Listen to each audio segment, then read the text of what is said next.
Mira,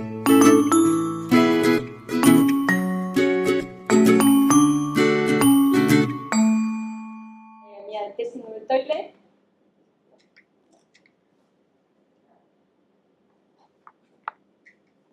Bueno, pues agradecer a la organización de la conferencia y a todos los patrocinadores que han ayudado a hacer el evento y a hacer un mejor evento. Y me gustaría empezar con un pequeño vídeo. ¿Conocéis a Lelutier? A ver si se escucha bien o no. Pues yo un poquito bajito, pero bueno.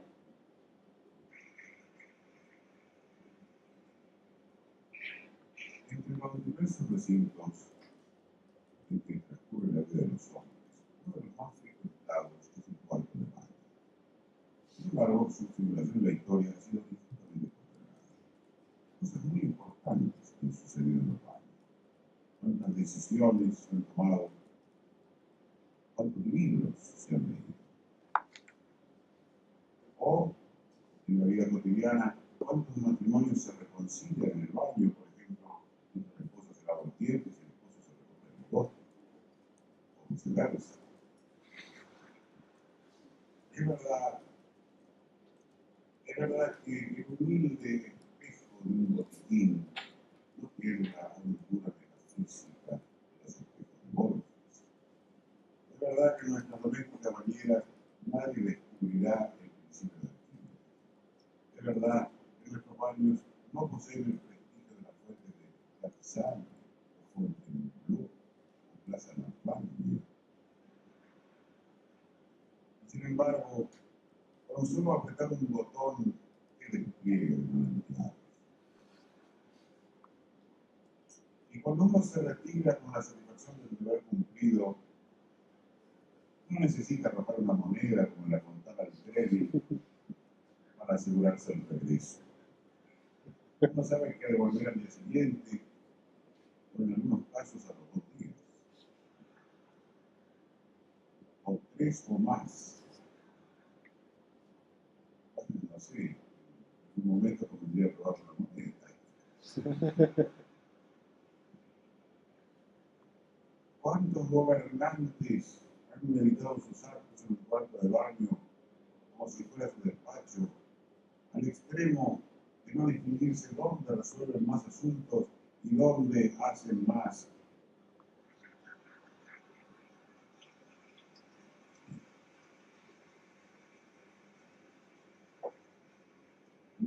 decisiones incorrectas? Bueno, pues después de esta pequeña introducción de Lelutier, yo soy Laura Morillo, trabajo como backend developer en una empresa llamada Sipta. Por cierto, estamos contratando en Madrid, eso sí, por si a alguien le interesa. Y trabajo con muchas tecnologías durante los algo más de 9 años que llevo ya trabajando. Siempre he trabajado pues, como mogollón de lenguajes, pero para mí lo más importante siempre ha sido las buenas prácticas, porque al final te pasas de C++ a Java, te pasas a Ruby, pero el hecho de que tengas una serie de buenas prácticas es lo que luego te ayuda realmente a que el paso de uno a otro sea al final una curva de aprendizaje bastante sencilla en muchos casos. Y además, pues me dedico a organizar en los ratos libres algunos grupos como GDG Madrid y Tech Ladies, Agile Girls, en los que intentamos mejorar un poco la participación de las mujeres en el sector, que como hemos podido ver desde luego en el evento es un poco minoritaria.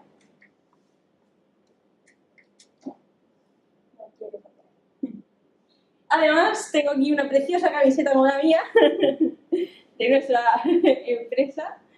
Y si a alguno le apetece, es un poco friki, así que mola. Si a alguno le apetece participar en el concurso, la sortearé al final entre todos aquellos que hayan retuiteado este tweet que está en mi timeline. Pero vamos a empezar a hablar de el baño. Sí, esta charla va de testing on the toilet, probando en el baño. Un disclaimer es que esto no es una iniciativa mía, no se me ocurrió el título, por desgracia a mí, es una iniciativa realmente de Google y entonces quiero poner este disclaimer y por supuesto muchos de los materiales y de los ejemplos que se utilizan en la charla proveen de esta iniciativa de Google. Son materiales que podéis encontrar luego online en esta página, en su blog de testing, y que por suerte, gracias a la licencia que proveen, pues nos dejan utilizarlo para poder hacer este tipo de cosas y dar difusión y utilizarlo. ¿Por qué testing on the toilet? Pues resulta que la gente de Google, ellos llevaban mucho tiempo queriendo intentar promover, tanto internamente como externamente, esas buenas prácticas con las que alguna persona, pues alguien empezaba a trabajar con ellas, veía que funcionaba, y claro, en una empresa muy grande necesitas encontrar una forma de hacer llegar esas buenas prácticas. Si, por ejemplo, habéis leído algo de Spotify, pues de cómo se estructuran, ellos trabajan en squads, intentan tener formas un poco más transversales para hacer llegar esas buenas prácticas. Entonces, se necesita alguna forma y algún mecanismo. Entonces, yo me imagino esa reunión en la que la gente de Google se sentó y dijo, a ver, venga, ¿cómo lo hacemos nosotros? Entonces, pues no sé, venga, hacemos una conferencia. Hombre, ya, pero es un único evento y la gente viene ese día, luego se puede olvidar, no sé. Un libro. Es que la gente lee muchos libros y tampoco tiene muchas veces tiempo de sentarse a leer un libro. Y seguro que alguien dijo de coña, pues vamos a poner unos papers en el cuarto de baño. Y a la gente le gustó. Y así nació la iniciativa de Testing on the Toilet. La idea era básicamente esa, ir sacando semanalmente unos papers y ser capaces de colocarlos en un lugar del edificio por el que seguro en algún momento de la semana todo el mundo iba a acabar pasando. Y así nació. Empezaron a escribir una serie de papers, inicialmente era solo interno y se dieron cuenta que realmente era una iniciativa que podía funcionar. Entonces empezaron a publicarlos también en su blog y por suerte además los podemos encontrar incluso en versión imprimible para que seamos capaces de llevárnoslos y colgarlos nosotros en el cuarto de baño de nuestra oficina. Y se fueron publicando de hecho bastante, incluso se les ocurrió en un momento determinado organizar los primeros premios Testing on the Toilet para premiar a aquellas personas que habían ido proponiendo los mejores artículos y que habían tenido más éxito. Y oye, el premio mola, que no cualquiera puede tener en su mesa un váter. Y vamos a ir revisando algunos de esos artículos. Vamos a empezar hablando de cosas sencillitas y poco a poco vamos a ir encadenando algunos artículos para ir viendo pues, cómo evolucionan algunas cosas. Son al final artículos de testing, entonces muchos se solapan en algunas cosas y también en muchos hay mucha diferencia de opinión. Esto es lo que alguien pues, de Google ha dicho y opina y han visto en su experiencia, pero hay muchos en los que no vamos a estar de acuerdo. Si queréis en cualquier momento pues, interrumpir, dar vuestra opinión sobre alguno demás, no hay problema, los vamos viendo sobre la marcha. Como eso es muy petit comité, pues lo que queráis opinar sobre cualquiera de ellos, lo vamos viendo. ¿Qué hace que un test sea un buen test? Pues necesitamos algunas características. Necesitamos que nuestro test sea claro, que realmente sea capaz de describir aquello que estamos testeando cuando lo leamos. No queremos que si lo leemos dentro de 3 días tengamos que volver a reescribirlo porque no hay Cristo que se entere de qué pone ahí. Además, necesitamos que nuestro test sea en sí mismo completo. Nuestro test debe tener toda la información necesaria para hacer entendible eso que se está probando. Gracias. Y además necesitamos que sean concisos, porque queremos que sean completos y tengan toda la información que necesitan, pero no queremos que tengan mogollón de ruido que al final hace que nos perdamos entre cuál es la clave realmente de ese test. Por ejemplo, si nosotros nos encontramos con este primer test, pues bueno, somos capaces de ver que se está realizando una suma. Estamos aquí creando nuestra calculadora. El ejemplo de la calculadora aparece repetidas veces. Pero que de repente la calculadora necesita un montón de parámetros que no sabemos ni de dónde vienen, ni qué son, ni para qué valen, porque realmente en este test no nos están aportando nada. Y luego encima, de repente aquí tenemos, vale, esperamos un resultado de 5. ¿Pero de dónde viene ese resultado? este test no es completo porque nos está ocultando y oscureciendo algunas partes. Posiblemente en ejecución es correcto, pero realmente no es un buen test porque no nos está ofreciendo toda la información que debería ofrecernos. Podemos simplificarlo en este caso a algo tal que así, porque no necesitamos realmente conocer cómo se instancia la calculadora para saber que cuando yo estoy sumando, pues poder verificar que el resultado de la suma es el que yo espero. Entonces eso, por ejemplo, es una complejidad que podemos abstraer a otra parte. Y de esa forma simplificar y ser capaces de ser más concisos y más directos en nuestro test. Favorecer que cuando la próxima vez que lo leamos seamos capaces de identificar rápidamente todo.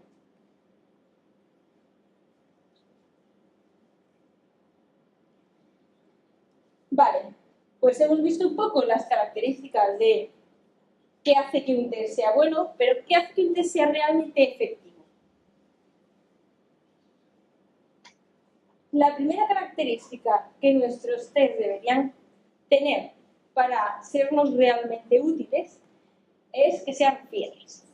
Un test de alta fidelidad, como las cadenas, es aquel que realmente es muy susceptible a errores y que en el momento en que nosotros introducimos un error en nuestro código, va a haber un test ahí que va a ser capaz de decir hey, no, esto lo has cargado.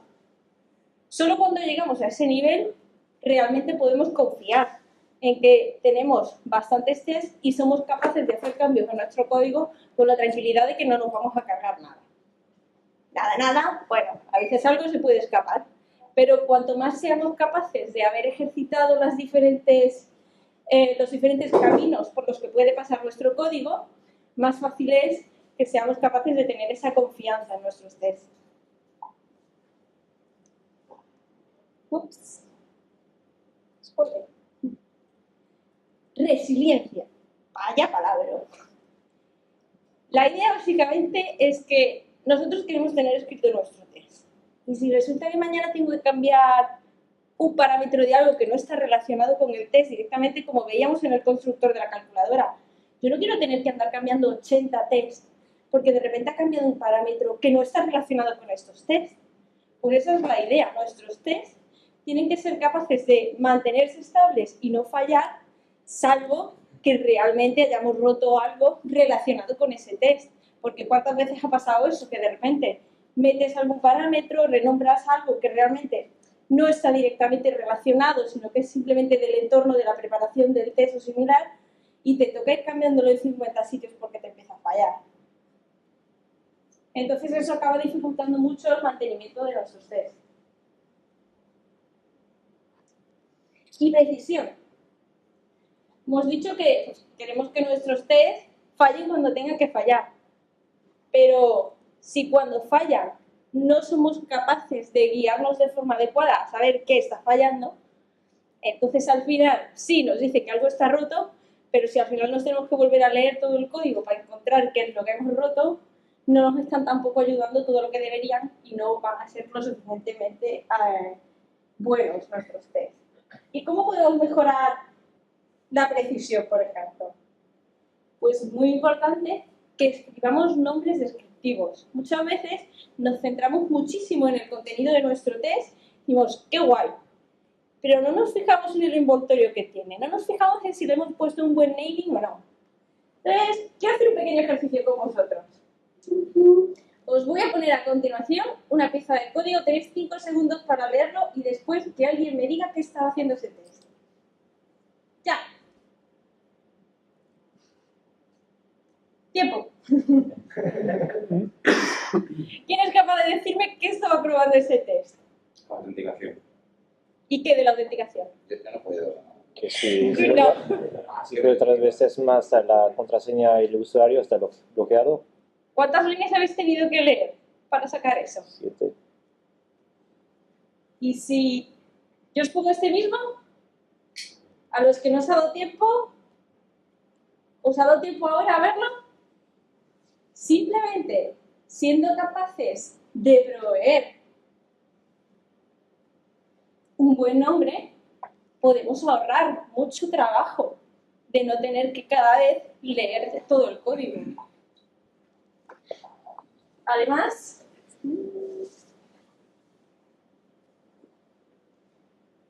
somos capaces de obtener el comportamiento que está probando nuestro test directamente desde el título.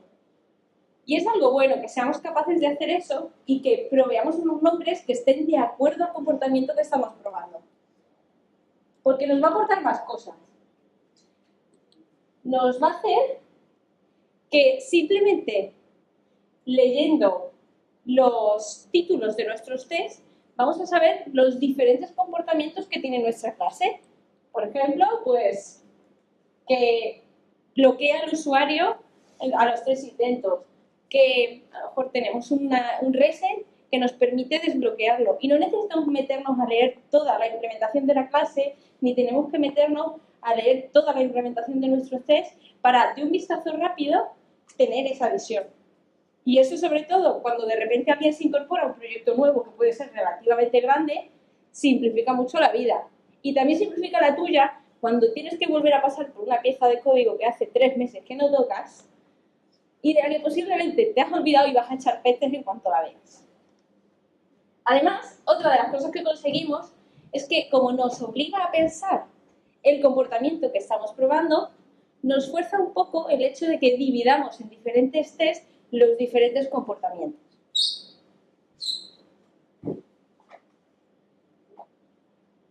Y además nos deberían ayudar a saber qué comportamiento se ha roto.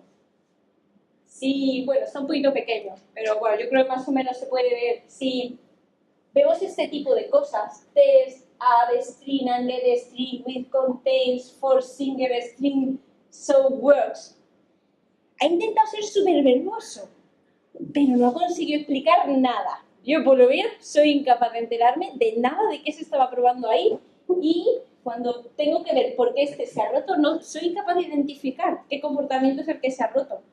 ¿Cómo de importante es? O sea, es súper urgente porque he roto la funcionalidad de facturación de la empresa. A lo mejor es que el usuario ahora no se bloquea y a lo mejor me importa menos, pero necesitamos ser capaces de identificar muy rápido qué es lo que se ha roto en nuestro sistema.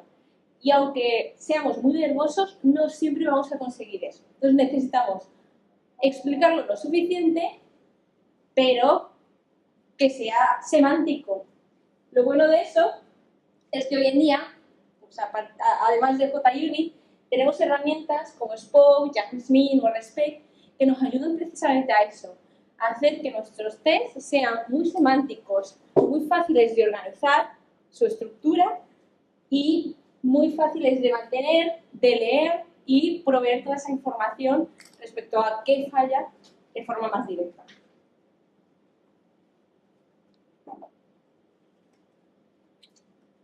Y otra cosa importante cuando estamos escribiendo nuestros tests, debemos evitar añadir lógica a nuestros tests. Si de repente nosotros vemos un test como este, que bueno, pues queremos crear una serie de productos, añadirlos a una pseudo cesta y verificar que el precio es el total. Pues a lo mejor se nos ocurre rápidamente hacer esto. Pero posiblemente de repente ves que tienes un bucle, un if, y te chirría porque estás metiendo lógica, estás introduciendo en tus tests posibles puntos de error. ¿Y qué vas a hacer? ¿Un test para probar el test? Es posible que si de repente estás introduciendo un error ahí, no te estés dando cuenta. Entonces es mejor, pues, simplificar. Simplificamos algo así. Con un bucle for, con un bucle, con un for, con un if, con ese tipo de cosas lo vemos muy rápido. Parece que eso es un batesmel rápido. Pero sin embargo, seguro que este tipo de cosas no nos duele tanto. Y de hecho, no sé cuántos estuvisteis en la charla de Connaissance de ayer. Yo tuve. La verdad. Pues una de las cosas era este tipo de Connaissance de tengo el mismo valor duplicado. Entonces, para evitar ese Connaissance, debería intentar extraerlo. Pero es que a lo mejor estoy introduciendo puntos de error súper tontos. Por eso también ayer se hablaba, y es un poco lo mismo hoy, hay veces que tienes que intentar encontrar un balance, tienes que ver qué es lo que te está aportando cada cosa. No puedes decir ciegamente no, esto todo hay que refactorizarlo para que nunca tengas un valor repetido. A lo mejor aquí, el tener el valor repetido y el estar evitando este tipo de concatenaciones te está ayudando a evitar puntos de error.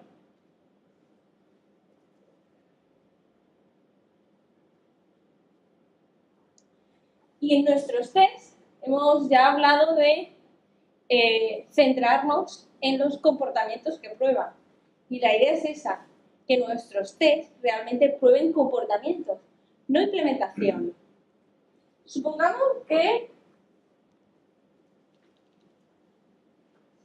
hemos desarrollado una calculadora. Otra vez, el ejemplo de la calculadora. Es demasiado fácil como para poder resistirse a ponerlo. Es muy sencillo y entonces nuestros tests son también muy sencillos. Simplemente estamos probando, buscan sumar, tenemos el resultado esperado. Pero ahora resulta que alguien nos muestra un superalgoritmo a base de usar una factoría nueva que ha salido, que hace que se agilice por 8 y es algo que realmente necesitamos.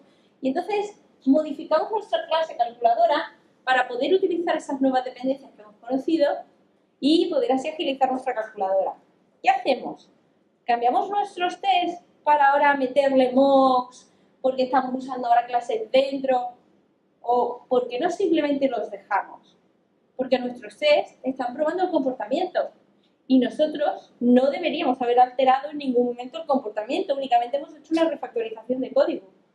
Hemos cogido y hemos mejorado de alguna forma, si es que esto es mejorar, a veces por eso, a veces por rapidez, a veces sí que por simplificar el código en sí. Entonces, hemos cambiado nuestro código, pero no hemos cambiado el comportamiento. Nuestros tests deberían seguir siendo válidos.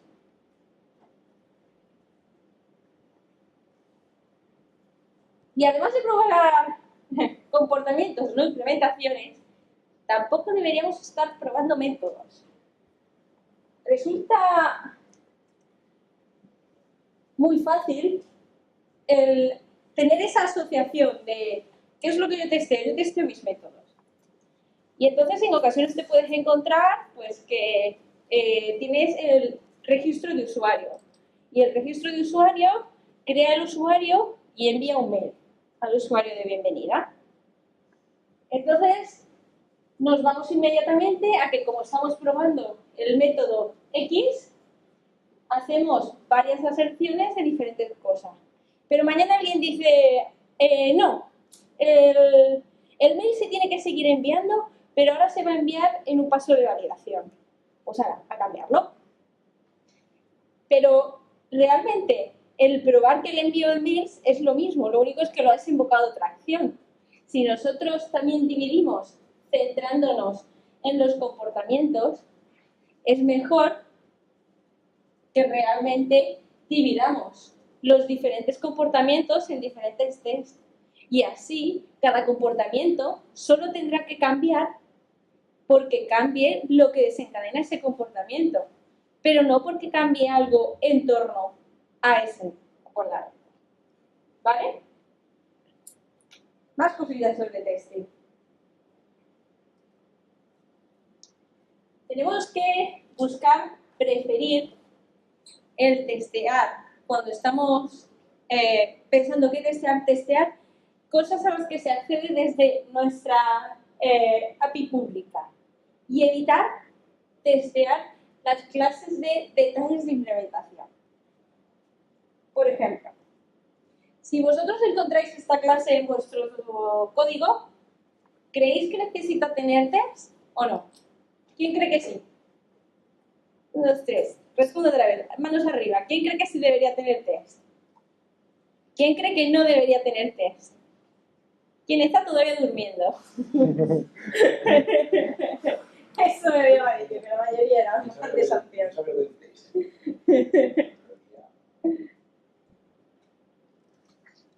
Sin embargo, ¿qué pasa si esa clase, desde el único punto que realmente se utiliza, es desde esta otra, que es el User Info Service, el cual está ya testeando porque solo tenemos un único camino y se está encargando ya de testear esa clase. Ya estamos ejercitando todos los paths, todos los caminos que tenemos en nuestro código a través de otros tests que teníamos de aquí.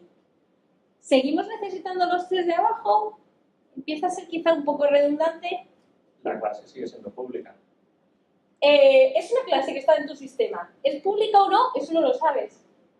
No, porque no. Porque solo la está usando por ejemplo. Pero si Cristian.net, que puedes poner interna, la pondrías pública esa clase. Bueno, en Java lo que haría es que fuera una inner class o que fuera una package private o alguna cosa, restringiría la visibilidad. Pero si es pública, cualquiera puede cometer el error de usarla directamente.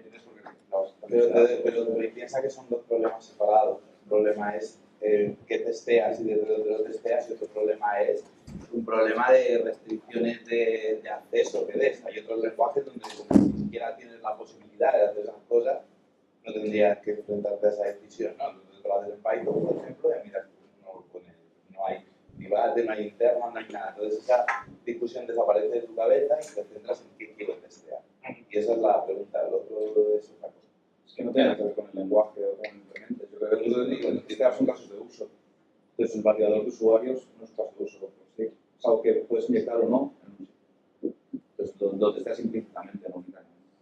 Si hay posibles casos de error y se utiliza, aunque sea aquí mismo, con otros 27 casos. Estamos en lo de siempre, en si moqueamos o no moqueamos, ¿no? O sea, al final la discusión es, yo tengo dos clases, no inyecto la otra, ¿qué hago? ¿Hago dos tests o hago uno? ¿No? O sea, estamos en la discusión, que es la de siempre. Entonces, si tú testas las dos cosas por separado, moqueando la otra, tú puedes llegar a tener los tests en verde, pero luego funcionan mal. O sea, pues estás moqueando. Si lo que estás diciendo es que tengo iniciativa absoluta, que por ahí no pasa y no tengo que validar para que lo has implementado. Si solo es ahí y es parte de uso, los 27 que tengas anunciados son todos diferentes. No, pero serán parte de casos de uso. Vendrá probablemente en ese caso de uso. A mí hay una cosa más graciosa, que lo hablaba cuando estaba contigo preparando este. O sea, si yo llego, primero meto todo el código del validador aquí y lo saco en método privado, ¿verdad? Ahí vamos. Si nosotros estamos trabajando con nuestro código y de repente vemos que tenemos esta lógica y lo primero que coges y dices, ¿cómo refactorizo esto? Extract method, lo llevo método. Este método es privado porque solo lo usa este. Y te lo sacas ahí. ¿Pensarías realmente en hacerle un test específico? Posiblemente no. Pero ¿y si parte de ese refactor dices, esta clase está teniendo ya dos responsabilidades, voy a dividirla y me sale como parte de ese refactor el sacarlo a una clase, porque automáticamente ya pensamos, como tengo una nueva clase, tengo que añadirle test específicos a esa clase? Al final es parte de un refactor también. Nuestro código ya estaba aprobado. Porque la gente se piensa que unitario quiere decir una clase. Exacto, porque hacemos esa asociación de método que tengo, test que tengo que escribir. Y a lo mejor no es cierto siempre. Por eso quería hacer el camino un poco al revés, de empezar con la clase fuera, precisamente porque nos fuerza a pensar eso. Si tengo la clase separada, sí que pienso automáticamente en probarla. Pero es que a lo mejor esa clase ha partido de un refactor que primero fue un método privado y luego te das cuenta que conviene tenerlo como responsabilidad aislada. Y entonces simplemente puede que necesites o puede que no necesites testearla, dependerá posiblemente de cuánta responsabilidad cabe adquiriendo esa clase. Pero si ya los comportamientos que tenemos los estamos probando a través de la clase que realmente es nuestra interfaz pública, ¿tiene sentido duplicar esos tests? Pues a lo mejor no. Yo os dije de todas formas que hay siempre mucho dilema. Y, de hecho, también ha salido el otro tema con el que iba a enganchar. ¿Moquear o no moquear? That is the question. ¿Qué hacemos? Acabamos de añadir una clase nueva y entonces, de hecho, este es un comentario que está puesto, enganchado en el hilo de discusión del post de ese artículo. Y alguien decía, no, esto lo estás haciendo completamente mal, porque es que tendrías que hacer test unitarios de tu clase Y lo mismo de los Google, metiendo mocks. Puede ser, quién sabe, quizás sí. Decía, no, es que tú tendrías que estar cogiendo aquí y meter mocks del User Info Validator porque es una clase externa. Y hombre, los mocks a veces vienen bien, pero con moderación. Tenemos que intentar no sobreutilizar los mocks, porque los mocks son buenos aliados para algunos casos, pero un poco peligrosos en otros. ¿Cuántas veces nos hemos encontrado con un código como este? Que de repente, como tiene dependencias externas, básicamente nuestro test nos está describiendo paso a paso qué está haciendo las llamadas externas que estamos haciendo a nuestro código. Pero realmente, ¿quién entiende qué está haciendo este test? Testear los mocks. ¿Eso es así? Seguro que testear los mocks. Eso es 100% seguro. Y a lo mejor con un test tan sencillo como este, en el que no estamos usando mocks, es exactamente el mismo test de antes. Solo que aquí, en lugar de usar mocks, podemos estar usando, por ejemplo, fake objects, o a lo mejor el objeto real. No tenemos que obsesionarnos con si una clase tiene una dependencia, esto tiene que estar moqueado 100%. Habrá veces que nos interesa moquearlo, habrá veces que no. Ya hemos visto antes, por ejemplo, un caso en el que realmente tiene sentido que, porque hemos añadido simplemente una capa a nuestro código de separación para hacerlo más claro, metamos una capa de separación también en nuestros tests. Pues es posible que no.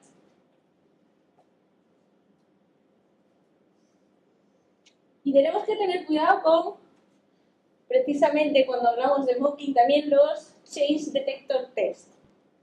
¿Qué son los change detector test? Si nosotros de repente estamos escribiendo nuestro código y nos damos cuenta que para este código de producción estamos escribiendo este test, de repente esto empieza a resultar un poco, ¿estoy realmente probando algo? Estoy probando que uso exactamente la misma fórmula en mi test que en el código. Pero si resulta que yo haya puesto un entre 100 cuando tenía que ser por 100, estoy replicando el mismo error y no estoy realmente siendo capaz de validar si mi código funciona o no, porque estoy solamente haciendo un test que va a fallar cuando yo cambie algo en la implementación, pero no cuando la implementación esté mal. Y cuando lo vemos así puede resultar muy fácil, pero cuando lo vemos con mocks, a veces nos resulta natural decir, no, pues yo es que mi código tiene 2 dependencias y necesito moquearlo y se está llamando dependencia 1 y dependencia 2. Muy bien, si ahora resulta que en lugar de process tengo que llamar a process 2, se romperá. Pero es que a lo mejor no tenía que estar llamando a process y esto no está haciendo lo que tenía que hacer. Estamos realmente probando que se llama a algo, pero no estamos realmente validando que a lo que se llama es a lo que se tiene que llamar.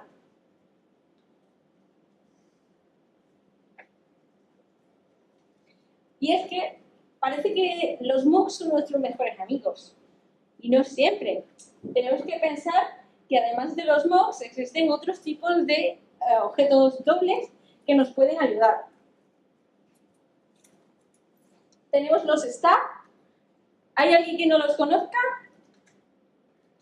¿Nadie? Bueno, es un poco más brevemente. Los stack, simplemente los que nos permiten es ser capaces de definir los valores que devuelven. No tienen ningún tipo de lógica. Lo único que sabemos es que queremos forzar que un objeto devuelva para una determinada llamada un determinado valor. Tenemos los mock, que ya sabemos que son nuestros mejores amigos y nos permiten olvidarnos de una dependencia externa y ser capaces de hacer expectations, en español, no me sale la palabra, validaciones o expectativas sobre las interacciones de nuestro código, que está bien que nos usemos cuando realmente queremos validar esas interacciones.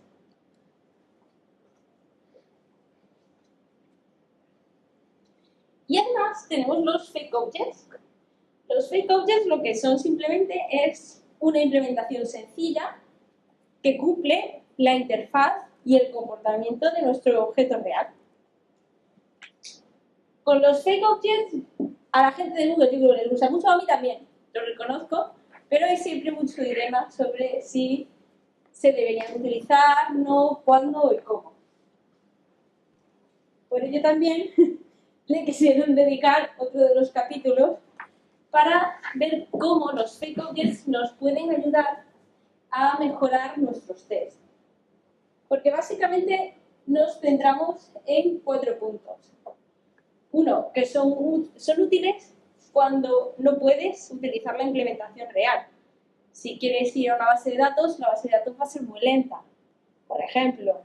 Entonces, te interesa tirar de algo, pero yo no quiero tener en mis tests completamente asociados a que estoy llamando al método save, al método persist, porque eso es un detalle tan de implementación que no quiero que mis tests estén ligados a eso, porque cambio de sistema de base de datos y resulta que ya no necesito hacer un persist, que lo hace automáticamente y tengo que andar cambiando todos mis tests.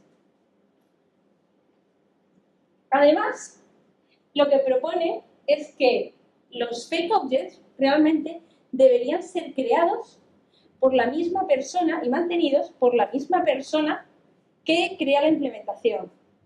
Para mí un ejemplo de sería Groovy. No sé cuántos conocéis Groovy. Groovy provee su sistema de acceso a base de datos y para los tests provee realmente un sistema fake que es en memoria. Te sigue permitiendo que los tests sean muy rápidos y a ti también te permite el olvidarte de tener que crearte esa propia capa tuya de objetos fake.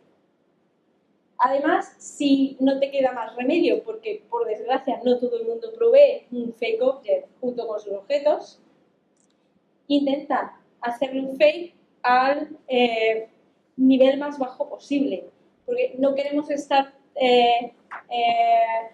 olvidándonos de capas muy grandes. Queremos limitarnos realmente a la dependencia que sea un problema. Y si tienes que hacer tus propios fake objects, es recomendable mantenerlos sencillos y además que tengan sus propios tests. Al final tienen algo de comportamiento.